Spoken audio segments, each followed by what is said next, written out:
Well, let's get started. We can put it in closed caption, yeah, or I guess okay.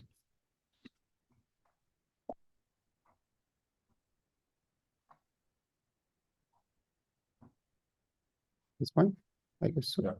Good. Well, hello everyone. It works. Let's get started. So thank you so much for all of you attending this lecture and also people online. Thanks a lot. So today it's my pleasure to introduce my good friend and colleague Hrvoje from University of Zagreb. Hi, nice to meet you. Yes, I can tell you that I met Hrvoje first time back in 2010. Yeah. 14 years ago. 14 years ago. When I was a PhD student, Hrvoje was a PhD student that time. And Hrvoje was visiting University of Castilla-La Mancha in the same group as my supervisor. Yeah. So we met for the first time there. Yeah. And then I was lucky enough to keep contacting, and then we have a lot of interactions since then. Common interests. Common interests also. And also I can tell you that one of our study trips, my study trips back in 2016 or 17. Yeah, I think so. We went as a group of 20 people. We visited University of Zagreb and Hrvoje. It was a fantastic experience. Thank you. So a bit of a formal introduction to Hrvoje. So Hrvoje is a professor at the University of Zagreb, Faculty of Electrical Engineering and Computing. He is the head of department. While being an excellent researcher, he's the head of department. I don't know how you manage, to be honest. And heading the demand response living lab. Hrvoje's area of interest covers electricity markets, of course, battery and hydrogen modeling, power system operation and planning. Hrvoje published 80 papers in GCR journals and coordinated multiple European and Croatian research projects. He holds a US and EU patent on determining battery parameters and their use. So the topic is relevant to his patents. It will be about evaluation of battery models for power systems, power system economics. So Hrvoje will have 1 hour for the talk, including Q&As. Okay. Do you prefer that we skip questions to the end, or what do you prefer? Yeah, we can maybe do that. Maybe it might be easier for the people who are online to join in the end. So please, people online, make sure that you are all muted. And if you have any, yes, please keep muted. And then we will have all the questions at the end. So stage is yours. Thank you. Thank you for the introduction. Okay, so this is the introductory slide. I pretty much the same as my dear friend Jalal. The area that I have been working on in the last 15 years or so, it's related to power system economics. So I don't do dynamics like that are very quick. Manish, please mute.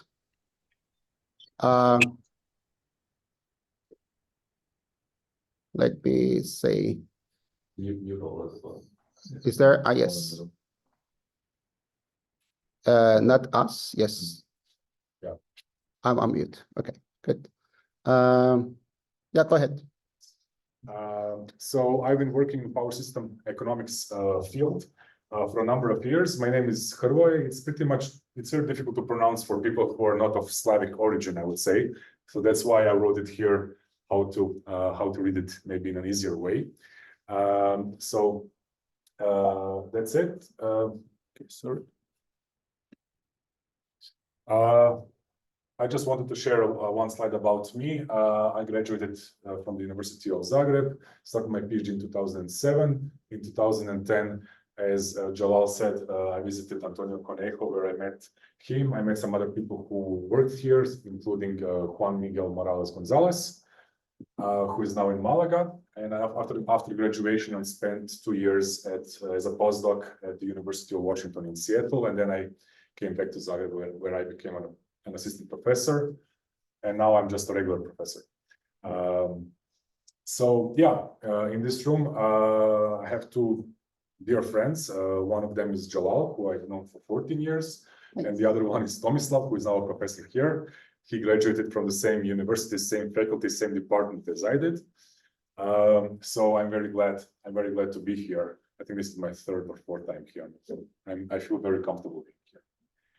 So let me start talking about some of the research that we have done in the last 8 to 9 years at the University of Zagreb. These are some of the apparatus that we use. These are basically some converters, AC/DC converters. Some of them are more accurate when it comes to high currents. Some of them are more accurate when it comes to lower currents and things like that. So basically, we use them to perform laboratory tests on either individual battery cells or battery packs. So depending on that, we use larger or smaller converters to preserve the accuracy of the measurements. So here you can see a couple of pictures from the laboratory where we conduct experiments. So this is a battery pack that we tested. We even do some of these things commercially, but majority is focused on the research. And this is just to show you some individual battery cells. Basically, we try to purchase any type of cell that is available commercially and to test them. So maybe if some of you know, basically lithium-ion batteries, that they have multiple sub-technologies. Dominantly, they depend on what is the positive electrode made of. So it's always lithium plus something. It can be cobalt oxide, mangan oxide, nickel, mangan, cobalt oxide, and based on that, they get the names LCO, LMO, NMC, NCA, LFP. You probably heard about some of these abbreviations. And in all of these cells, the negative electrode is made of carbon.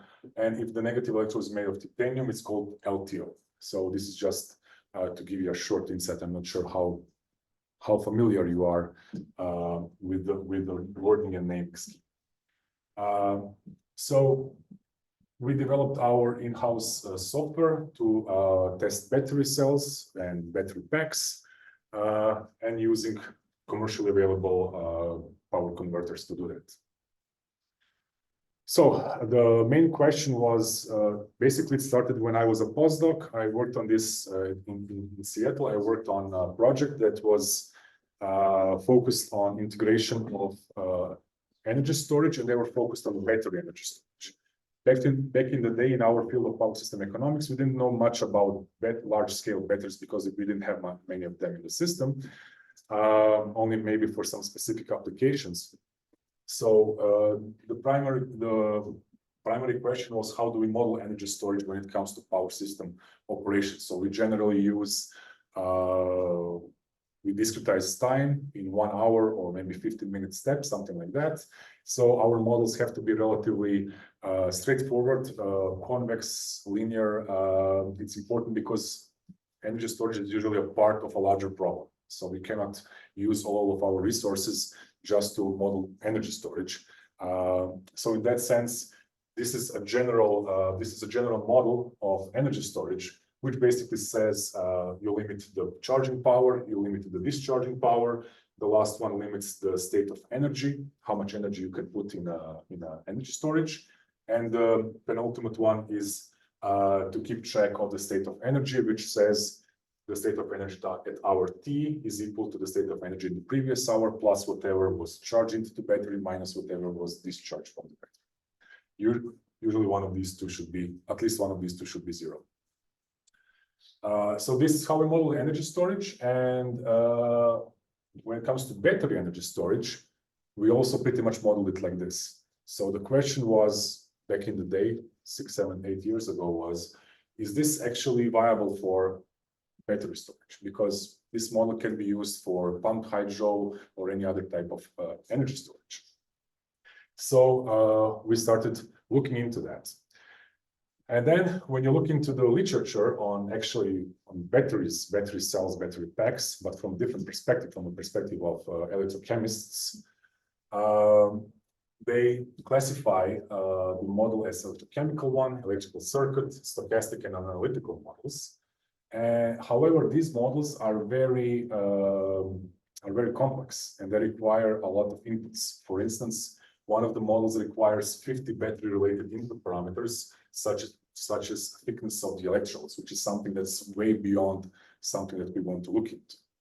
So obviously, there's a gap between high-level models that we use and low-level models, which are very complex and and include many parameters. So in that sense, we wanted to bridge the gap between these two research fields. So just as a glossary to start with, so we all know what we are talking about. There's something that's called C rate. It basically means how quickly do you charge or discharge a battery. So if a battery is 10 amp hours, 1 C means 10 amps, which means that it should be discharged or charged within 1 hour. 2 C is double the speed, so it means that the battery will be discharged or charged within half an hour, so it's double the current. And 0.5 C, it means it will take 2 hours to fully charge or discharge the battery, at least in theory. So that's the C rate. Then we have something that we call state of charge. It's a measure of the amount of charge stored in a battery. People still usually consider and call it state of charge. However, state of charge, the unit is either amp hour or percentage. That's why when it comes to power system economics, since we sell electricity in terms of kilowatt hours, megawatt hours, we are interested in the state of energy. So how much energy is stored in a battery. So today I will use dominantly the state of energy because we are looking into power system economics and we are selling or buying electricity in terms of watt hours or kilowatt hours or megawatt hours. Again, it can also be percentages can also be used as a measure. So looking into the literature as well, we can see that the batteries are much more complex than that model that I showed a couple of slides ago. The complexity of accurate models arises from the following nonlinear characteristics. So the first one is when you charge a battery, its charging ability is reduced as the state of energy of the battery is higher. So the more charge you have in a battery, well, you can charge it at lower current, pretty much. So that's one thing that might need to be considered. The second one is that the charging and discharging efficiencies are not constant. So when you look at the model here, we have charging power times time period. So we get the energy here, right? Times the efficiency, and this efficiency is constant here. However, in reality, this efficiency depends on the charging or the charging and discharging current. So it's not constant. So the first issue is that this is not constant. It depends on the state of, this is a function of the state of energy. And this are the functions of P charge and P discharge. Well, they're actually functions of the current. You need to multiply it by voltage to get the power, and the voltage is not constant as well. So we have a couple of potential problems here. Then there's something that's called capacitive fade, which means that every time you charge and discharge your battery, it gradually degrades, so its capacity is reduced. I will not talk about that much because it's a cumbersome research. It takes a lot of time and effort, and there's a lot of papers and institutes and universities looking into that. Then we have the fact that battery discharge or charge capacity depends on the charging and discharging current. It's known as the rate capacity effect. So what does it mean? So you can imagine you have a empty bucket and you want to charge it with water. So you can, charge it drop by drop, and then you will perfectly charge it. It will be completely flat with the on the above. However, if you charge it with a fire hose, then you will spill a lot of water, and the bucket will not be completely full because everything will just splash out. So that's exactly what we have with the batteries. If you charge it at higher currents, you have lots of many losses, and you don't fully charge it actually. And then the same goes with the discharge, and I will tell you why a little bit. And then the thing that's, how do we know if a battery is charged or not, or fully charged or fully discharged, or what is the state of charge or state of energy? There's no way of direct measuring that. So there are multiple ways of how do you calculate somehow the state of energy or state of charge. Usually we resort to Coulomb counting or algorithm like that. However, when is a battery fully charged? A battery is fully charged when it reaches the highest allowed voltage prescribed by the producer of the cell or of the battery. The battery is fully discharged when it reaches the lower threshold of the prescribed by the producer. However, obviously we can discharge it more, but the producer does not guarantee that the battery will not degrade significantly or something like that. And if you charge it at if you overcharge it with if the voltage is higher than prescribed, it might ignite or something like that. So we should always listen to what the producers tell us to do with the battery.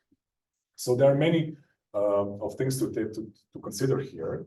In this talk, I will focus on the first two issues because there's not enough time to talk about everything. So this is probably the most common picture you will find when it comes to lithium-ion cells in general. So this is the charging characteristic. The blue one is voltage. It doesn't start from 0, it starts from 3.4 volts here. So this specific cell, its upper threshold voltage is 4.35 volts. And the red one is the current. So at the beginning, the battery cell was completely empty. And then we wanted to charge it at 0.5 C. Since the battery capacity is 2.8 amp hours, we charge it at 1.4 amps. So it's 0.5 C. It's not a quick charging process. It's somewhat average. So the current is constant, and the voltage gradually increases from the lower threshold, goes up. It's non-linear, and then it hits the ceiling. It hits the upper threshold. And now, if we continued with this current, the voltage would continue to rise, which is something that we shouldn't be doing. So what we do is we reduce the charging current just to preserve the voltage at the upper threshold, just to preserve it there. So that's why we have two distinctive phases. The first one is called constant current, because the current is constant and the voltage increases. And the second one is constant voltage. The voltage is constant and the current gradually decreases. So looking into that, it's obvious that if we multiply a voltage and current, we get power, right? So the power, in that sense, during the constant current phase, gradually increases because the voltage increases slowly. The current is constant. But after we enter the constant voltage phase, the voltage is constant, but the current abruptly decreases. So that's why the power goes down. So when you look into this green curve here, you see that after a certain point, you cannot charge your battery with high currents. So not even with this is 1 C, and the lower one is 0.2 C. Obviously, if you charge it at a lower pace with lower C rate, it will take you longer to reach the constant current, constant voltage breakpoint. It's called CCCV breakpoint. Okay, just a second. Sorry. Okay.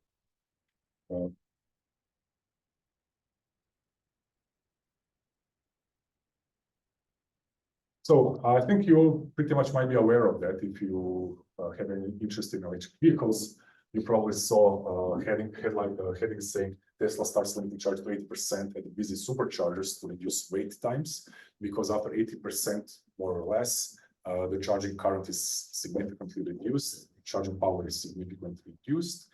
And they usually say we can charge from, I don't know, 10 to 70 or 80% within 20 minutes or 25 minutes or something like that, which is the case. But to get to 100%, it will take you a long time. So despite how powerful your charger is, you are not able to fully charge your battery in a quick amount of time.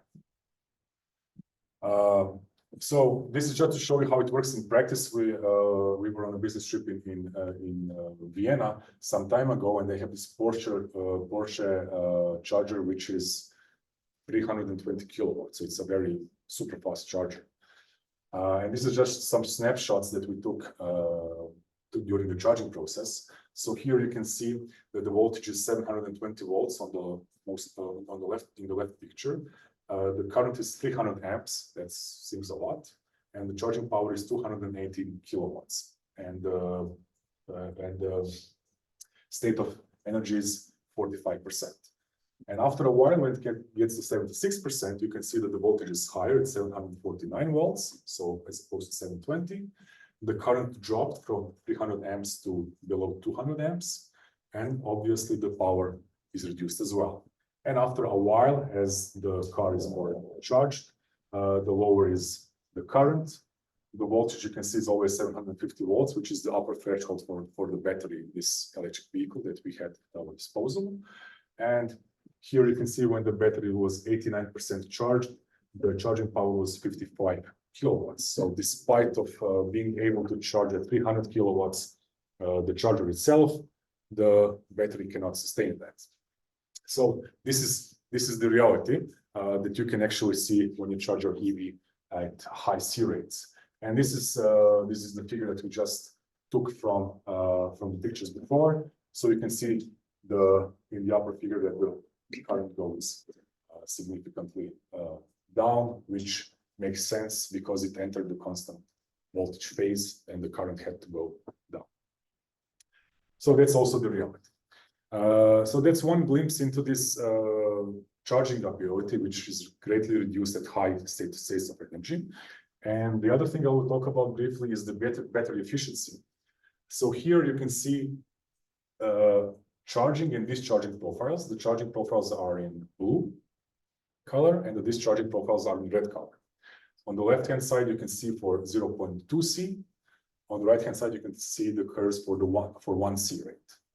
So what is the picture here?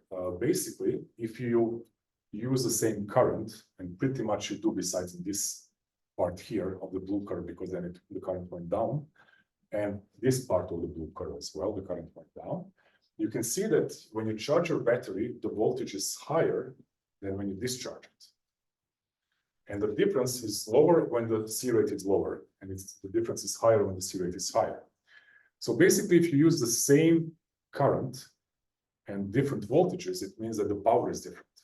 So this means that you have to invest much more energy to charge the battery as opposed to what you get out. So the losses are higher for 1 C rate than for 0.2 C rates. If you would charge your battery at 0.01 C rate and discharge it at the same C rate, they would be very close together, and the losses would be much lower. And the losses will be much lower. So basically, this is where you can visualize where the losses appear in reality. So basically, here you can see the same figure. On the outside, you can see the higher C rates, and the green one is 0.2 C rate, and the dotted or the dashed curve is some kind of middle ground. So generally, you have energy efficiency. It contains two efficiencies. The first one is colonic efficiency, which for lithium-ion batteries is very, very close to 100%. And the other one is the voltage efficiency that I'm talking about right now. So this is where the inefficiency of the battery, lithium-ion batteries comes from. So, okay, this was just some kind of introduction. Now I will show you a little bit on some of the models and the results for these two topics. So the first one is the reduced charging ability at high state of energy. The first paper that recognized it, at least that I know about, is a paper from our Greek colleagues. So basically they, besides having this constant, so this constraint, the horizontal one, is the first one where the charging speed is limited by a parameter, maximum charging power. And here they introduced additional constraint, which is linear, so that's fine. So this is this constraint, and both of them, one of them is always active. During the constant current part, this one is active, which is fine. And during the constant voltage part, this one is binding. So it kind of makes sense. So basically, we do not allow this area here, which was allowed in the original basic model. So it makes sense because the model is relatively easy to follow. It doesn't cost you much to integrate it, this additional constraint. So this SOE CCCV is the breaking point. This is this here. So this is the first thing that we were looking into, and it kind of made sense to us to have it like that. However, what is the problem here? The problem here is that the charging ability reduces during one time interval. So at the beginning of the time interval, if you have a specific state of energy, it can charge at a certain amount of C rate. But after 5 minutes, it reduces a little bit. After 10 minutes, it reduces even more. So it's very difficult to model it with only using power, because this power is pretty much in these models is constant within the time step. And that's kind of a problem. So then we thought, okay, we're not allowed to introduce other stuff, but let's keep it like that. But let's look at how much energy you can put in a battery within one time period. I know that the power will change, will reduce, but I'm interested in how much energy I can put in my battery, charging my battery cell or battery within 1 hour, for instance, considering that my current state of energy is given. Okay, so basically you get something like this. So this blue curve, the dashed one is the curve that we measured. Okay, and then we provided a piecewise linear approximation. So basically, at the beginning, your charging capacity, I would say, increases because the voltage slowly increases, right? So this is a state of energy, is on the x-axis. This is delta state of energy, which is how much energy I can charge in my battery at most within 1 hour, let's say, considering a specific state of energy. So general curve is like this. It obviously depends if your maximum C rate is 1 or 0.5 or 2C or something like that. So in that sense, we said, okay, this is something that we want to model. And it's pretty much good because there is no need to introduce binary variables if your model wants to use battery in the best way, right? If it's optimal for the model to have the best charging ability all the time. So in that, if your objective function is like that, which usually is both in unit commitment models or models when you maximize profit of a battery storage or something like that, it usually wants to have the most charging power at the disposal. So in that sense, considering the given objective functions, there is no need to introduce binary variables here. So this is how we model that. It looks a little bit messy, but basically we model each piecewise segment here, and then we sum up. Each piece. So I have I pieces here. So it contains more constraints. However, there's no binary variables. There's only a few. Depends on how many I's do you have, segments do you have. You have multiple continuous variables added. But what you need to have this plot somehow. You need to either measure it or to be given by a producer, which is not given by a producer. They don't give it. So we used our laboratory to make the measurements for different types of battery cells and to obtain parameters, we call them RF. So these are these parameters, and to use them in the model. So we chose a very simple model where you know the prices in the day-ahead market and you bid to maximize your profit. So it's a relatively simple model, but the idea was not to have a very complex model. The idea was to see if this is important or not. Maybe it's not important. So we compared 3 models. The baseline is the regular one that we much used all the time, the one from our Greek colleagues, and ours that I presented on the previous slide. We call it the energy charging model. So the baseline model, what's the problem here? The battery was half empty, half full, depends how you look at it. At the beginning, then it was fully discharged because it had a local spike in the price. And then it said, okay, I can fully charge my battery because I'm using 1C as my maximum C rate. It says I can fully charge my battery in hour 4, which has the lowest price. And then I will be able to fully discharge my battery at hour 8, which is the local maximum of the price, and I will do it once again, and then I will charge it at hour 24 to stay at 50%. So the red curve shows the results of the simulation, and then we tried to apply those results in the laboratory, and we obtained the simulated results. The experimental results, which means basically we were not able to fully charge the battery within 1 hour because of the constant current, constant voltage problem. And then to put it somehow into the numbers, we use the scheme that the Croatian TSO uses. Basically, if you deviate, you lose 40%. So if you need to purchase energy from the TSO because you didn't, as a balance responsible party, you didn't fulfill your market position, the TSO sells you electricity at 1.4 times the day-ahead price. And if you have excess electricity, it buys it off from you at 0.6 of the day-ahead price. So you lose money. It's not worthwhile to do that. But they are fixed penalties. Yeah. 40%. At this point, yeah. They're working on implementing some new schemes, but it takes a while. And it was, somehow a relatively easy comparison for us to understand everything. So basically, we are not able to follow the schedule here. This is the linear CCCV model, which is much better because it recognizes the fact that the battery cannot be charged within 1 hour. So it charges like 70% or something like that.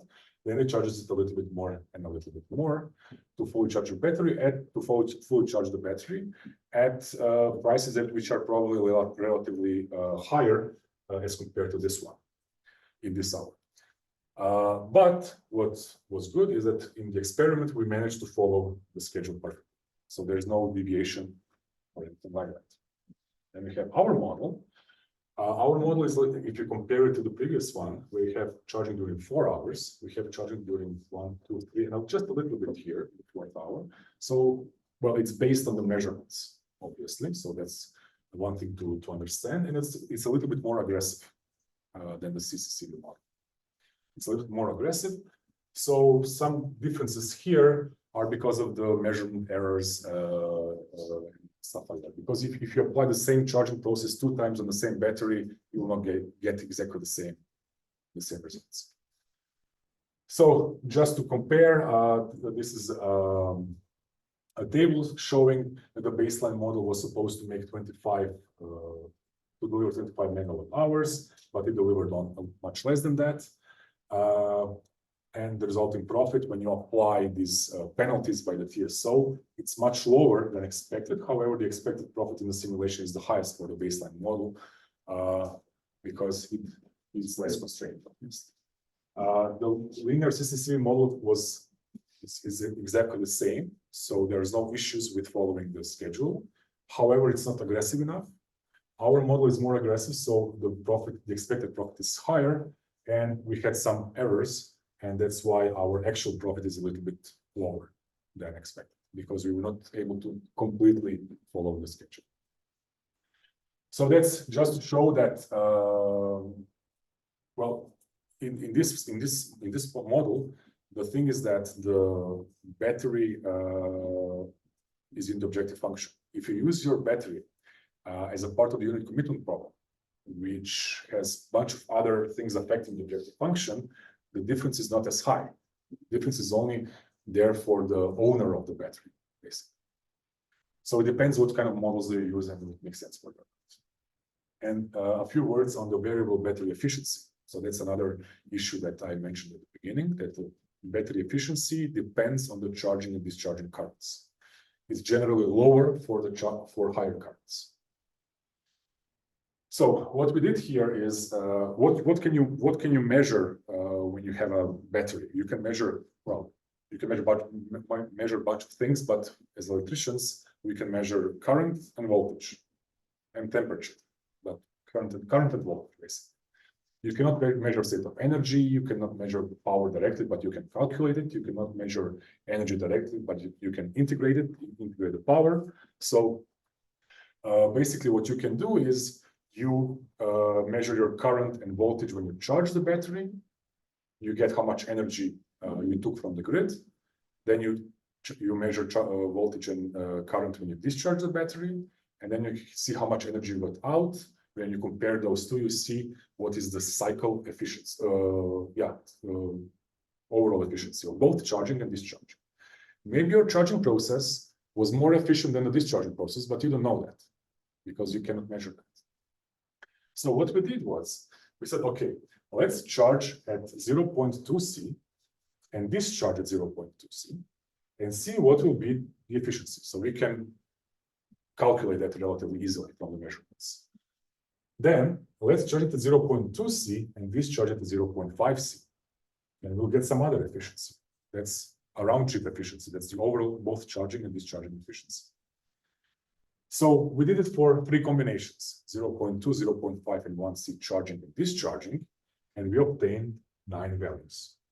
We have 6 unknowns. We don't know what is the efficiency of charging at 0.2 C. We don't know what is the efficiency of charging at 0.5 C, at 1 C, and we don't know what is the efficiency of discharging at these 3 rates. So we have 6 unknowns and 9 equations that we can use basically. Obviously, since these are measurements, there is no exact solution to that you can analytically solve it because no efficiencies, no values for this work for all these 9 measurements because we measure that it's not perfect, right? So this is to show the cycle at 0.2, 0.2 is equal to the efficiency of the charging at 0.2 times the efficiency of discharging at 0.2. So the overall efficiency, round trip efficiency, is equal to the multiplication of the charging efficiency and the discharging efficiency. So to see, to obtain the efficiencies, the one-way efficiencies, which is something that you will never be given by the producers, we solved an optimization problem, saying, okay, it's a nonlinear optimization problem, obviously. So we said, okay, the charging efficiency times the discharging efficiency is equal to the measured overall efficiency, round trip efficiency, plus some slack variable, because our measurements are not perfect, and the battery is not perfect. Nothing is perfect. And this is for each charging speed and each discharging speed in each combination. And in order not to obtain some weird results, we limited the efficiencies between 0 and 1, just to make sure that the results make sense. And we minimize the sum of the squares of this slack variable. And that's how you obtain the one-way efficiencies. So this is experimentally determined one-way efficiencies for different battery cells. So you can see here that LCO, lithium cobalt oxide, has the lowest efficiency. Here, the upper one is always the charging efficiency, and the lower one is the discharging efficiency. So you can see that always the discharging efficiency is lower than the charging efficiency for the same C rate. NMC, the brown one, is much better. And then you have LFP, the green one, and the yellow one is the LTO, which has the highest efficiency of, at least considering the cells that we had at our disposal. So why is this important for power system economics? Let's say if you want to discharge your battery, what you would do, because at discharging, you don't have any issues. You can discharge it within 1 hour. There's no problem, like in the charging process.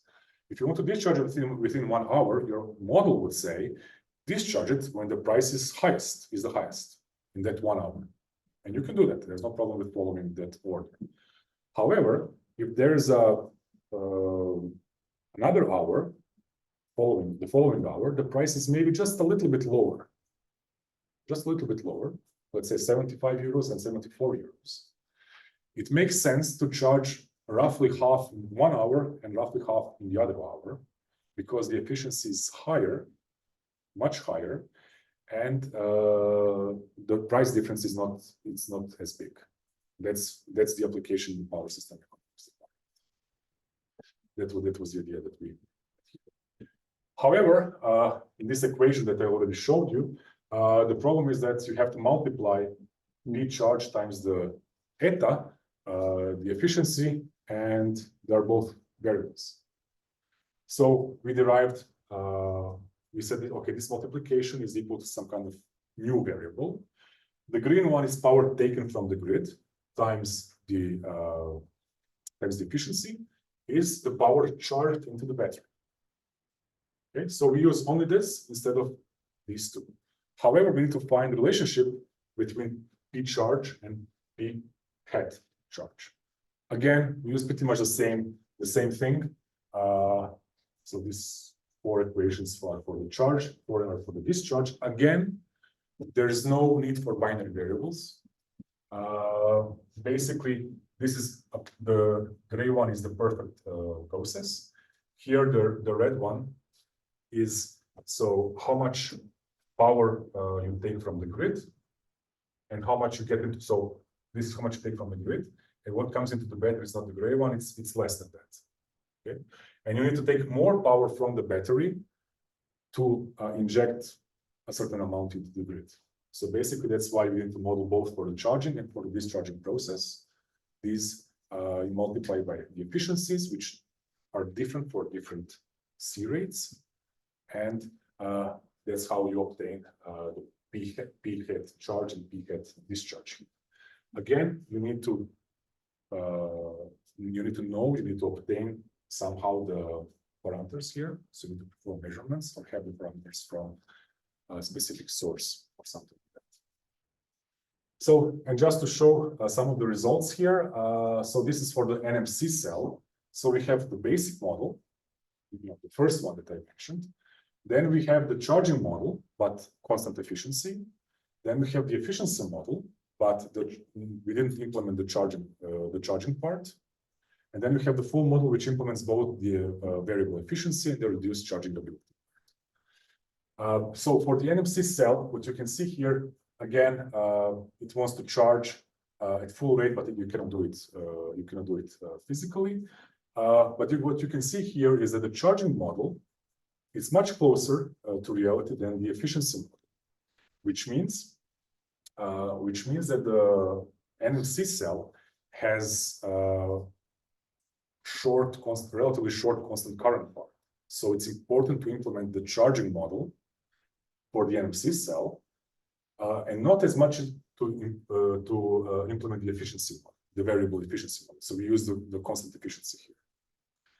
Here, the difference is high because the NMC cell has a relatively short constant current part, so it's important to implement the charging model. Now, of course, the full model behaves somehow the best.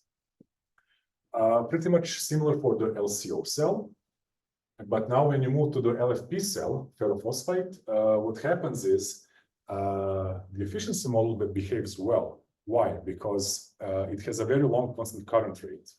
So the constant voltage part is very short, so it doesn't affect much on the results. So it depends on the technology that you're using. This is for the LTO cell. So basically, and these are the overall results. So yeah, that's perfect. So just to bring a conclusion. So the highest profits are achieved for the LTO cell, as it has a very short constant voltage phase during which you have to reduce the charging current. And it has high efficiency. The second one is the LFP cell. So the second highest profit is achieved for the LFP cell. So you see 144, 152 is for the LTO cell. 144 is, well, basically, let's go with full model. 145, 135 for the LFP. And LCO is only 108. So it's much lower even in the simulation phase.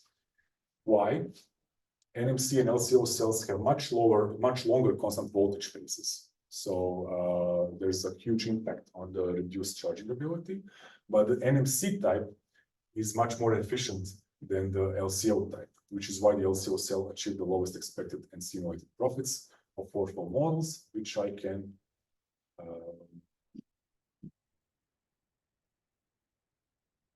show here, because the efficiency of the LCO cell, the measured one, is the lowest. That's why the expected profit is the lowest. So basically, if you want to invest in a standalone battery, you should consider the technology, and because the technology dictates how much profit you can make. I hope I wasn't too long. Good news is that I'm done. At least for talking for now. This is some of the literature that was used in this presentation. And I would like to thank you all, especially the people online. I hope you didn't fall asleep. The people here are still awake for your time, and I can take any questions if you have. Very good. Actually, we have 43 people online, so it's very interesting. We start from people here in person, and then we will go to people online. So George, but you need to talk loudly so for people to online to hear. Yeah. Thanks a lot for the presentation. The question is, what is the patent about? Is it about the models? It's about deriving one-way efficiencies. So, well, but you know, the patent, it needs to be somehow applied. It cannot be just a mathematical apparatus. It has to be somehow applied. It's the first time we submitted a patent, so a person was guiding us, so we didn't know much how to write it and how to do it. We just wrote the paper and said, okay, now write a patent from this. He did it. Now you should buy the right before using it. Yeah. Good. Tomislav. No, I have a question. So based on, is it well enough? Yeah, hopefully for people online. Yes. We can repeat it. Well, from your gut feeling now, you have been looking at so many batteries over a long time. So would owners of big stationary batteries connected to the grid should be concerned about a lot about degradation? Should that be even considered as a kind of economic metric, or they should just run the batteries and maximize for the revenues right now? In my opinion, you should choose how many times you deplete your battery, how many cycles you make, and you should set a minimum profit per cycle. Because the cycle, every cycle reduces the battery capacity. So it doesn't make sense to have a cycle where you earn, €0.5 or something like that, just because it's mathematically correct to do that. So you should somehow put in consideration both of them. But to be honest, I saw many papers that have investment models. They invest in a battery, and they, on top of that, they punish it with the degradation during operation. I think it's double counting. It doesn't make much sense to me, because you already paid for the battery, you want to utilize it, and it has a lifetime of, I don't know, 3,000, 4,000, 5,000 cycles, something like that. So you have to. I think people need to be careful about that, not to double penalize that. Interesting. I also follow up just. Yeah, go ahead. Yeah. So you think that the best would be to penalize per cycle, and picking up on that point is like, would you distinguish deep cycles or medium cycle or just per cycle? Any kind of cycle you would count as the same? Well, one thing is, here we work with the entire battery capacity. Once you buy a battery, they usually say, okay, this is your battery capacity, but its actual capacity is higher. So it's already considered there when you buy even an EV, you can use only a portion of that, not a high portion, maybe 90% or something like that. Even in your phone, you don't see it, but you don't use your battery capacity at the beginning at all. And as it degrades a little bit, so its capacity is lower, but your usable capacity remains the same, which means that you're always using higher portion of the available capacity. That's why in the first 1 or 2 years, you don't notice that your phone is getting discharged quicker and quicker, because your capacity is, well, to you as a user, always the same. So here, this is more maybe for producers and operators of batteries, not for owners who don't care about these things that much. So maybe for people who are writing algorithms on charging the batteries and stuff like that. Thank you. Perry was first, or you? No, yes, everyone. Okay, Ben, go ahead. Great presentation, thank you. My question was, do you see an increase in solving time when you start integrating more and more of these constraints, or is it? Actually, it was my question. Yeah, the models that we are using here are very quick anyway.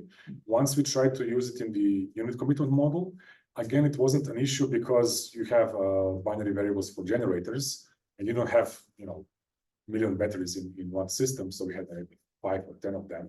So in that sense, at this point, no. But maybe in the future, if we have a distribution network with a bunch of batteries at different nodes, maybe it might pose a problem. We haven't tried that. Yeah, please go ahead. Vlad, Maybe- please. Yes, sorry.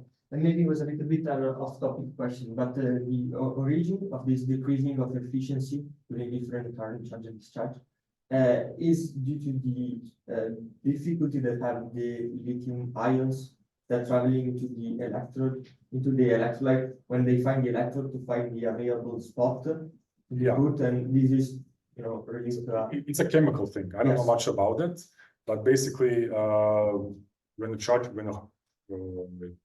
current is higher, I don't know, something happens with the lithium ions that travel between the electrodes, and they don't do it as well as when the charging current is lower, for instance. But I don't know what's behind that. It's a black box for me. No, yeah. I'm an electrical engineer.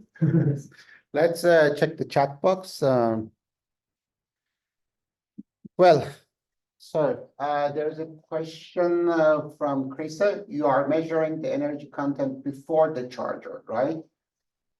Yeah, Because okay, so the current is measured at the charger.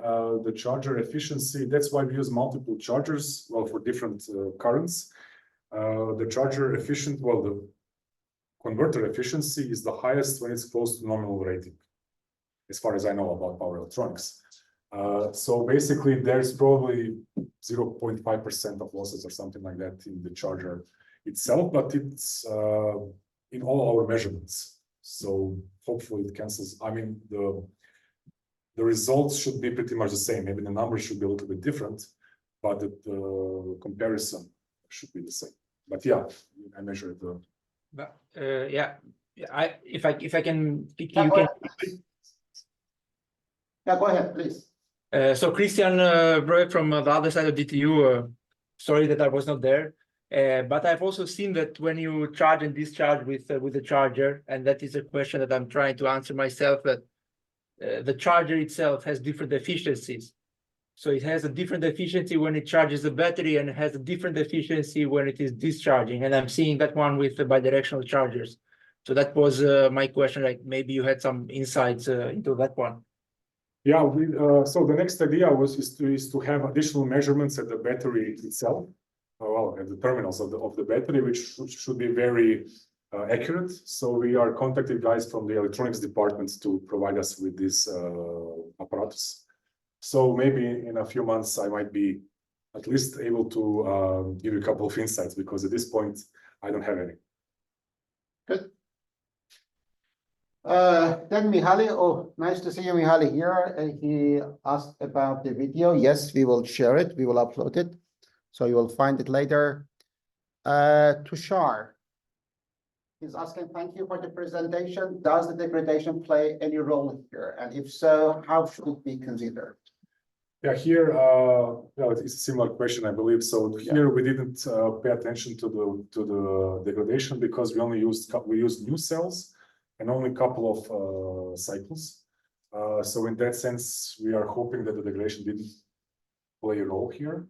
But to do a proper degradation model after laboratory testing, it would probably take a couple of good years to do that. Yeah. I see there is another question from Prakhar about also degradation. So let's read that. So as you mentioned, penalizing batteries during operation is doable, is double counting. Do you not foresee significant deviation in the derived one-way efficiencies would be affected by cycles few years down the line when asset availability becomes quite important? Yeah, that's the thing. So now we are trying to do this the degradation tests, to run 1,000 cycles or something like that, and then to redo all these tests. But I don't have the results at this point. But that's exactly what we are trying to do. So this means that we have to invite you again in a year, maybe. Yeah. If everything works out. Yes. There is one more question from Marie. I don't have any questions. I just want to express my gratitude for covering the important topic. So thanks, Marie. Thanks, Hrvoje. Is there any question left in person here or online?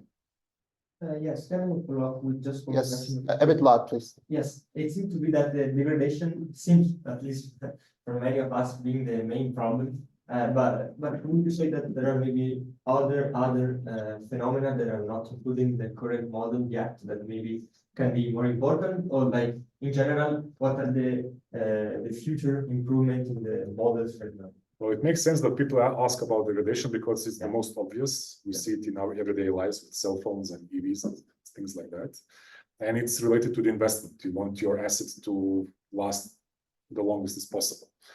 But there are other things. For instance, when you discharge your battery and you reach the lower threshold of the voltage, and you say, okay, now my battery is empty. There's not much I can do with that. And then you wait half an hour, and then and the voltage rises by itself, then you can discharge it again. So there's also a question, maybe I should discharge my battery full, like at 1C at a certain hour to sell electricity. And in 2 hours, I can maybe discharge additional 3, 4, 5% more when the price is favorable.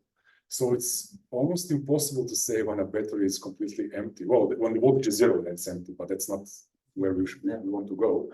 And it's very difficult to understand when it's full. And that's the problem that we encountered, because how do you know when a battery is empty? Because the voltage rises after a while as well, especially for high charging currents. Very nice. Owen, the last question. Thanks. Yeah, my question follows on a little bit from that. With respect to the differences in profitability between the different technology types that you touched on at the end.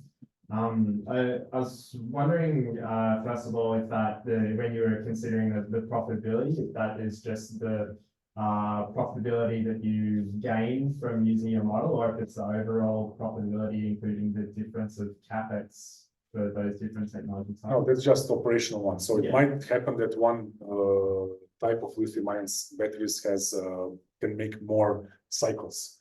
We didn't consider more cycles. We didn't consider the investment costs. We just considered 1 day operation, and that's it. And just another quick question on that is so the difference, I'm guessing, comes from something to do with the voltage and current profile of the different technology types. And I can't remember which ones came out on top, but just from memory, I think the LFP has a much flatter voltage profile for charging compared to NMC. And I was wondering if you could just touch on how that led into the difference in profitability. So basically, if the voltage curves during charging and discharging are closer together, the efficiency is higher, and obviously you need to buy less energy from the grid to charge your battery for the same amount of energy. So in that sense, LFPs today, I think today most of the lithium-ion batteries produced are LFPs and used in EVs. LTO is a little bit more expensive, I believe. So in that case, in that sense, these two act the best. But there's always new sub-technologies coming along. Some of them are only at the research phase. Some of them have big headlines saying this is the next big thing. But I never believe anything until I see it produced and I can buy it on Alibaba. Then I trust it. Interesting. There's only one last question. So then after that, I will conclude. So Manish asked, as you mentioned, the modeling can be done without binary variable. Could you please explain it briefly, as this is not clear to me? Okay, maybe it would be a good chance to look at the literature that I have in the end for better explanation. But basically, the curves are always like this. So it doesn't happen that it goes up and then down and then up again. If it was like that, then you have to use SOS2 and binary variables. So this is convex with respect to the objective function. So it's like a generator cost curve. It increases as the power goes up. You don't need to use binary variables besides for the technical minimum operation. Interesting. So please check out the papers. I think everything is well explained. For me, the highlight of your talk was, as a person in the electricity market, is that you think you will earn $200, but you earn $90, given this Croatian system penalty of 40%, which is quite significant. Yeah. So I don't know how it will be if you change the penalty regime, but yeah, reducing the profit from expectation of 250 to 90, it's quite a huge significant. Because you're not and a huge surprise. Right? Schedule. Yes. Okay, let's thank again Hrvoje for a fantastic talk. And thank you so much all attendees in person and online. Thanks a lot. Thank you.